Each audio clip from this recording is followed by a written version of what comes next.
আল্লাহ বলেন যে মুহাম্মদ যে হেদায়েতের বার্তা নিয়ে গেছেন, তোমাদের কাছে এসেছেন, এই হেদায়েতের বার্তা গ্রহণ না কইরা সে উল্টো বিভিন্ন গায়িকাদের নাচ গান কিনে আনলো।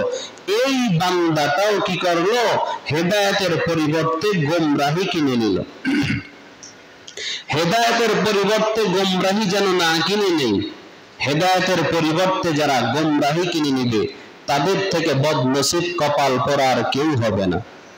আল্লাহ তাআলা বান্দাকে ডাকতে থাকেন, কুল ইয়া ইবাদিয়াল্লাযীনা আসরাফু আলা আনফুসিহিম লা তাকনাতু মির রাহমাতিল্লাহ ইন্নাল্লাহা ইয়াগফিরুয যুনুবা জামিআ ইন্নাহু হুয়াল গফুরুর রহিম। আল্লাহ বলেন, আমি আল্লাহ রহমান মহাদয়াময়, আমি আল্লাহ রহিম পরম করুণাময়।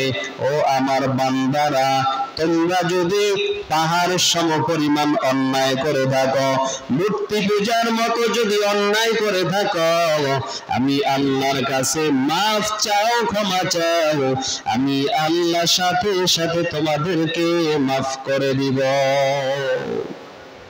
মাফ চাও বান্দা, চাওয়ার মতো চাও। পয়গম্বর মুসা আলাইহিস সালাম এক যুবককে অন্যায়ের কারণে বেঁধে জঙ্গলায় ফেলে রেখে আসছেন। অন্যায়ের কারণে, যুবকের অন্যায়ের কারণে এলাকাবাসী অতিষ্ঠ হয়ে গেছে। এই যুবকের দুনিয়ায় বেঁচে থাকার কোনো অধিকার নাই। পয়গম্বর মুসা যখন তাকে জঙ্গলার ভেতরে ফেলায় রেখে আসলো, যুবক হাত পা বাঁধা অবস্থায় মরণ ছাড়া এখন তার কোনো গতি নাই। কিন্তু যুবক ডানে বামে তাকাইয়া কাউকে খুঁজে পায় না তাকে বাঁচানোর জন্য। আসমানের দিকে তাকাইয়া রবকে ডাক দিয়া বলে, আল্লাহ, আমার ডানে বামে কেউ নাই। আল্লাহ, তুমি জানো আমি কত বড় গুনাহগার, কত বড় অপরাধী। কিন্তু আল্লাহ, আমি দিন থেকে তওবা করলাম, আর জীবনে অন্যায় করব না, অপরাধ করব না। আমার আল্লাহ এই যুবকের উপরে এত খুশি হয়ে গেছে, আমার আল্লাহ যুবককেও ক্ষমা করে দিয়েছে। যুবকের ইন্তেকালের পরে আল্লাহ মুসা নবীকে স্বপ্ন দেখায়, মুসা যাও যাও, অমুক জঙ্গলার ভেতরে আমার এক বন্ধু মারা গেছে, তুমি তোমার উম্মত নিয়ে যাও, ওই যুবকের জানাজা পড়ো, আর তোমার উম্মতদেরকে জানাইয়া দাও, যারা এই যুবকের জানাজায় শরীক হবে আল্লাহ তাদের সবাইকে মাফ করে দিবে। কেমন তওবা করছে আল্লাহর কাছে।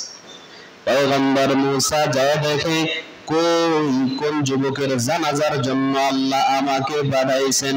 গিয়া দেখে যেই যুবকের অন্যায়ের কারণে এলাকার মানুষ অতিষ্ঠ হইয়া তাকে জঙ্গলায় ফেলে গেল, এই যুবকের ব্যাপারে আল্লাহ বলেন, এই যুবকের জানাজা যারা পড়বে তাদেরকেও মাফ করে দেওয়া হবে। মুসা নবী জানাজা পড়িরা আল্লাহর কাছে বলে, আল্লাহ, এই যুবক তো একটা অন্যায়কারী পাপাচারী ছিল। আল্লাহ জানায় দেয়, মুসা, সবাই যখন যুবক থেকে মুখ ফিরাইয়া নিয়েছে, যুবক তখন আমি আল্লাহর দিকে রুজু হয়েছে, আমি আল্লাহ যুবককে আমার বন্ধু বানায় নিছি। ওই দয়াময় আল্লাহর কাছে মাফ চাওয়া চাই। রমজানের আর আছেই বা কয়দিন, দেখতে দেখতে চলে যাবে এই কয়দিনও, ঈদ চলে আসবে।